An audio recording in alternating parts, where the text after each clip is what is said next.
Alrighty, hello and welcome. I'm Paul. I'm Dave. And Justin. And this is our little prologue episode to our Buffy series. Yes. Where I'm going to make you all watch Buffy. Which isn't the most terrible thing, but who knows what stinkers we're going to come across. From episode 1 to the finale, and yes, you do have to watch I, Robot You, Jane. That sounds cheesy. It's not good. Well, everybody has off days. It's just a question of how bad those off days are. Okay, so you've both seen a couple of episodes. Yes. So the first thing I'm going to ask is, what do you think the tone of the show is going to be? Starting out, it's probably going to stick to the roots of it, kind of being, I wouldn't exactly say sitcom, kind of the typical sort of action-oriented teenage girl fights a whole bunch of vampires sort of thing that kind of has the same sort of mindset in media nowadays. Makes me think of Roby. I can understand that, but there probably wouldn't be as much silly girly stuff. Well, I don't know. There might still be some silly girly stuff in it, anyways. In Buffy or Ruby? In Buffy. You'll see. I wouldn't say so much silly. I would maybe go more over to Valley girly. I wouldn't put it to the point of having a large food fight or anything like that. Not to that extent. But I wouldn't be surprised if something like that happened, but probably for more of an actual story reason than just we wanted a food fight, so we did it. I mean, although knowing the person who wrote this show, I probably wouldn't be surprised. I mean, from the episodes I've seen, I mean, that one Halloween episode with all the costumes taking control of everything. Yeah. That was silly. And, of course, the singing episode was also silly. Well, and you've also seen Band Candy, which is where they're dealing with cursed chocolate. Yeah, exactly. So there are silly moments that can happen in this series. So it does take a bit of a different tone here and there. Venom. Depending on, like, what's going on with... depending on the episode. No. So, do you think it's going to be fairly lighthearted through its entire run, or... With the couple of episodes that you have showed us, it can take the darker turns. But... I forgot I showed you Punch to the Soul, the episode. Yes, you did. I can tell that this already... the thing is, the lightheartedness and the other stuff kind of makes more of an impact when something like that does happen in the show. A single nail hurts more than a bed of them. Yes, exactly. You don't want to have it constantly punching you in the gut. It's going to have some more moments that are, This show will just sneak up and punch you every so often. Exactly. Oh, and then you get to season 6. Oh boy. And that's just... Sarcastic, yay? Season 6 is primarily a season about depression. No. So you can imagine it's full of jokes. Don't leave everyone hanging. Depending on the specific time that season came out, who knows? That might have been a precursor of what's a couple other particular series I've sort of been keeping track of, kind of been going through. It would have been like 2001, 2002. Okay, so probably one have been the first innovators doing it. But for most part, certain seasons that I can specifically recall within the same genre have a bit of a time like that. Alrighty. Well, I have... Between the two of you, try to name as many main characters as you can. Buffy. Good job, Justin. You got one. The title character. Ooh, we also can't forget Angel, despite the fact that he kind of takes a while before he really shows up. Or does he? So you've got 2. I said Kyle earlier, and he's not in this series. No. The one particular name that popped to my mind was Joan, but I think I might have mistaken the name of her. Nope. At least you were able to name a second character. I am having a lot of difficulty with that. No, he named the character that had a spin-off named after him. Okay. Fair enough. Anything else? The only other name that popped into my head was Spike, but I doubt that's what his name is. Yeah, I'll let you have Spike. Well, Angel isn't really Angel's name either. It's just what he goes by. But yeah, I'll give you Spike. Anything else? Of course, we can't bother remembering the silly, plucky male side that goes along with Buffy. Xander. You figured we remember that, since not a lot of people have that particular name. Speaking of which, need to remember that. Anyways. Do you remember the name of Buffy's best friend? No. I thought that was Joan, but I'm guessing it's something else. Willow. Oh, that's what it was. Right. We're also, in later seasons, going to meet Anya.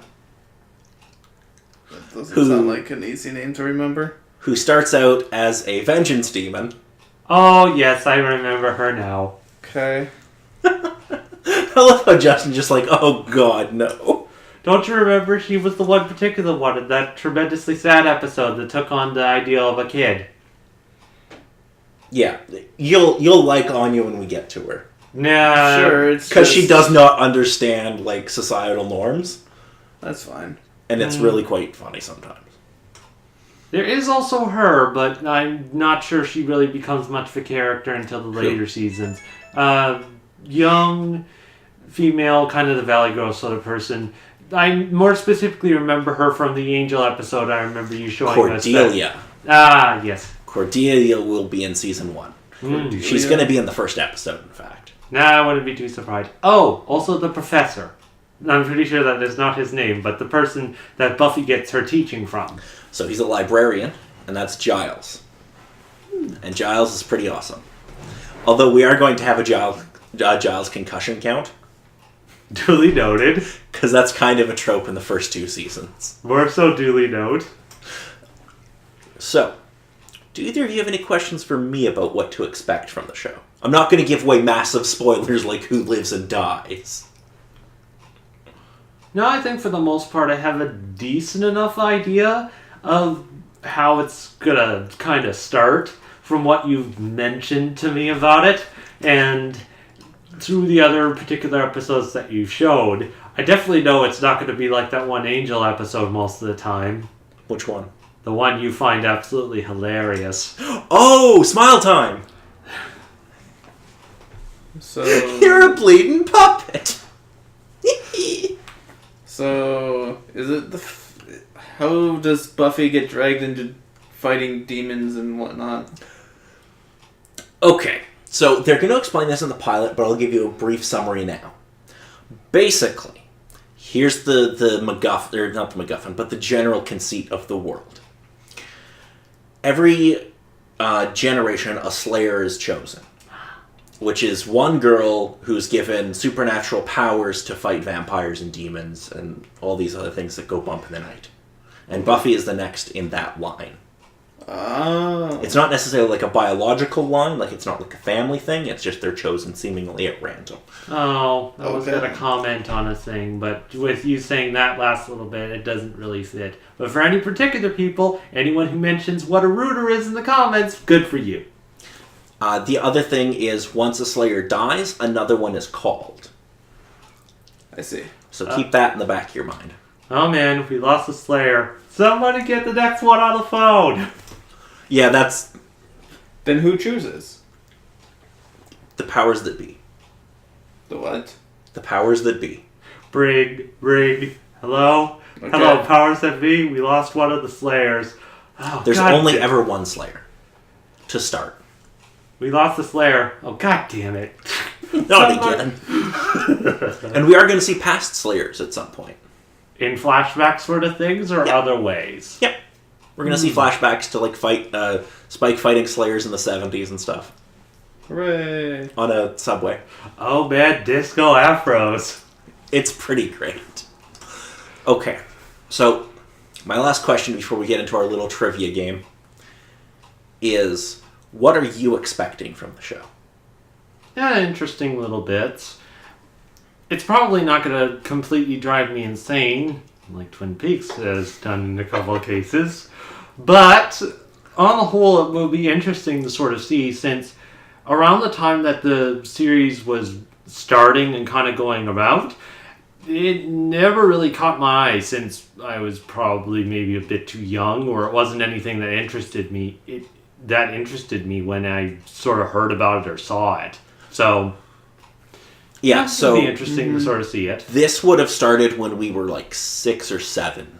So, it's pretty understandable you wouldn't have watched it then. Because it's not exactly aimed at that age group. And if you do watch it when you were that age, you must be really messed up. You could get terrible. There's one episode, and going back to it now, I realize how cheesy it is.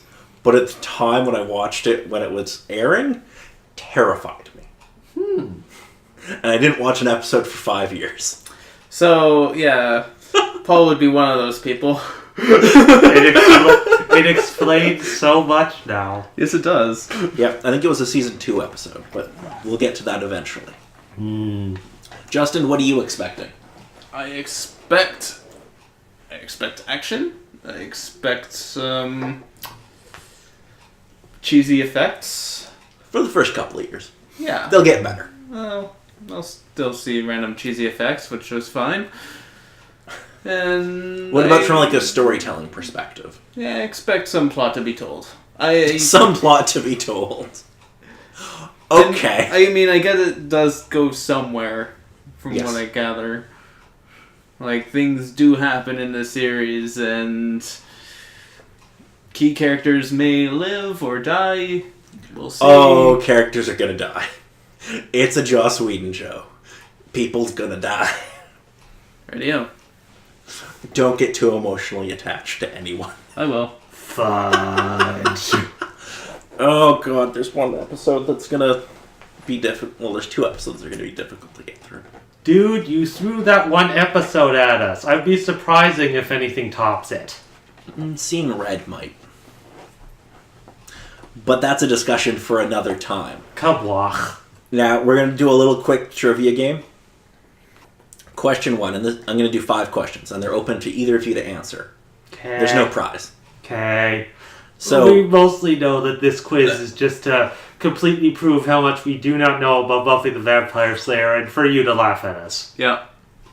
well, you might be able to get some of them because they're not related. Like, I'm not picking stuff that's related to the mythology.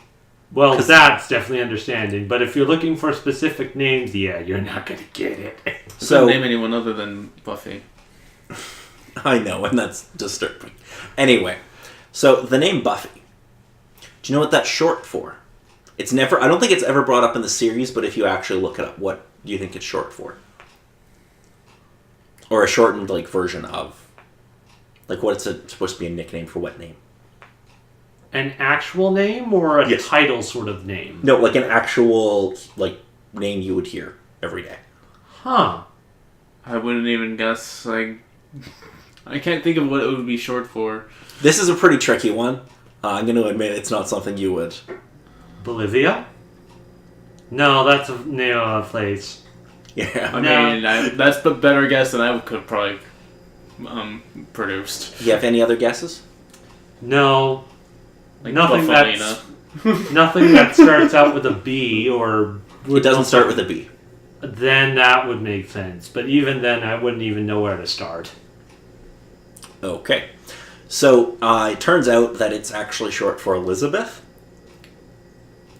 I don't know how, but according to the internet, that's true. Elizabeth, Buffy. Well, no, her name in the show is always Buffy Summers, but if you Google Buffy as a short version of a name, it comes up as Elizabeth. Yeah, no, I can't bother suggesting that one. That has to go off the list. Ugh. Oh, okay. There's somebody who's rather famous now, who was in a big superhero movie last year. He was originally offered the role of Xander. You have any guesses? Am I guessing an actor's name now? Yes. Oh, God. Somebody who would be famous. that were in the show. Somebody who would be famous now, who was in a big superhero movie about a year ago. Oh. I think a year. Oh, maybe 2 years. No, I think it was 2 years ago. Yeah, 2 years ago. No, if it's 2 years then. I'm thinking of Captain America. No. No? I mean... The one that comes to my mind would be Guardians of the Galaxy with the main lead. Nope. No. Oh God, was it one of the actors from Justice League? No. No. You're thinking DC when you should be thinking Marvel. Nah, I guess. Amazing Spider-Man, then? No. No. He's way too young. Yeah, far too young. Oh, yeah, fair point. Okay, what if I give you the movie he's in? Okay, sure. He was in Deadpool. Oh. Is it the lead in that case? Ryan Reynolds was originally offered the role of Xander. Huh. On the one hand, I could see that. On the other hand, God, the things that he would probably do around at that time. But also on the third hand, at that time, would he even have that sort of charisma for any of that? That would have been interesting to see. Okay, so the show is called Buffy the Vampire Slayer. Because it's Buffy and she slays vampires. Yes, sure. Mm-hmm. How many episodes do you think have no appearances by a vampire? There's 144 episodes in the series. How many episodes don't have vampires? Correct. I imagine the pilot will have a vampire. That would be a fucked way to go. No vampires in the first episode. 6. You're very close. 8. God damn it. You're both very, very close. The answer's 7. Wow. Right in the middle of it. I thought 6 because 666 thing of the devil sort of thing. I wouldn't have thought 7 because that would have been so lucky. Well, it was the right number, and Damn. we were wrong. Damn. Oh, okay. So, before Buffy became a television series, it was a movie. Yeah, it's not too surprising. In 1992. Well, I would have been way too young to watch that then. And understand anything going on. You're gonna watch the movie at some point, too. I think it's why gonna are we be not surprised? Early So- 90s cheese. Here's my question. They got, well, a couple of big name people in the movie initially. But somebody played effectively his character wasn't named Giles, but he played the same role. Mm-hmm. Famous, well-known actor who has a fairly famous son. You have any ideas who that might be? This is from the movie now. I'll see if I can give you some hints to pick other stuff he would have been in. It would help because with the Yes. sun angle, I'm really not sure with those particular This guy actors. with a son, well, I don't know. So he was in the Hunger Games movies. Ugh, that doesn't help. No, that doesn't help. I'm looking for stuff you might be familiar with. That won't help you. That won't help you. He was in Final Fantasy: The Spirits Within. As a Oh, voice dear role, goodness. or that really doesn't help either. As a voice role, of course. He was in... I'm trying to think of things that you'd be familiar with. He was in Buffy the Vampire Slayer. Thanks. You're welcome. Can I murder him now? The Great Train Robbery. Nothing's ringing any bells. He was in the original film MASH. Yeah, nope. No 'Kay. such luck. What if I give you the show his son was in? That might help a bit better. 24. Oh my god. I know the actor for that most likely, but I do not know his father specifically. But really? So in 24, it's Kiefer Sutherland. His dad is Donald Sutherland, who plays the Giles effect of the same type of role of Giles in the movie. Supposedly, I don't know I those do not know actors. Donna Giles too much. Excuse us for not being the crazy film buffs that you are. Yeah, you just gave us a list of shows that I'm not familiar with, really. You should know Final Fantasy: The Spirits Within. Yeah, I watched it once and didn't like it. That's what I remember about it. I don't remember. Fair enough. I don't remember the actors in the. Move on. Let's So- try for number 4 and or 5. I think it's 4. So there's a fairly... relatively famous person who's in this show for, I want to say, a season and a half, maybe 2 seasons, who went on to create a well-known animated series on Adult Swim. Yeah. Do you know who this is? I I need his name, not the... Well, you could give me the character name or his name. I'm lost on the first name. Adult Swim. But... Oh, Seth Green. Yep. Ah. He plays Oz. Who supposedly is a werewolf, but I think that might have just been jokes and whatnot from the series. He's a werewolf. I do recognize Seth Green. The animated series he worked on was Robot Chicken. Gotcha. Okay. So, final question. For the U.S. viewership, I'm going to ask you, it's a two-part question. So, what season had the most number of viewers, and how many viewers did it average over the season? First season. Incorrect. No, I'd say second season, somewhere in the 150... No, 1,500 or so. No? 1,500 viewers? 1,500? That's only like 1,500. That you... No. No, it was an extra zero that I needed to add on. 15,000. 15,000 around. 15,000 you wouldn't get on the air with. Yeah. So, I'll give you... It was season 3. Ah. Any idea on the amount? I'll give you a hint. It's Yeah, in I the know. millions. No. 2 million. You're low. 5.3 million. I mostly was trying to think, which season did you absolutely despise out of Buffy the Vampire Slayer? Because that would most likely bring in the best crowd, supposedly. There's no season I dislike. Well, there's no season I hate. I think season 1 is kind of weak in parts, but what are you gonna do? It's the start of the season, and they You're need still to start introducing somewhere. characters and shit. Well, and it was a mid-season replacement on a low network. I mean, it premiered on the WB. Do you remember the WB? No. What's the, Exactly. what's the WB? Warner Brother. Alrighty, so if neither of you have anything to add, we'll call it there. I'm assuming that means no. I'm looking forward to watching it, I guess. It'll be interesting. I'm looking forward to seeing your reactions to season 1. Alright. I guess we'll just have to wait for the screaming. Unfortunately, you already know the big twist of season 1, but oh well. Alright, I'm Paul. I'm Dave. And Justin.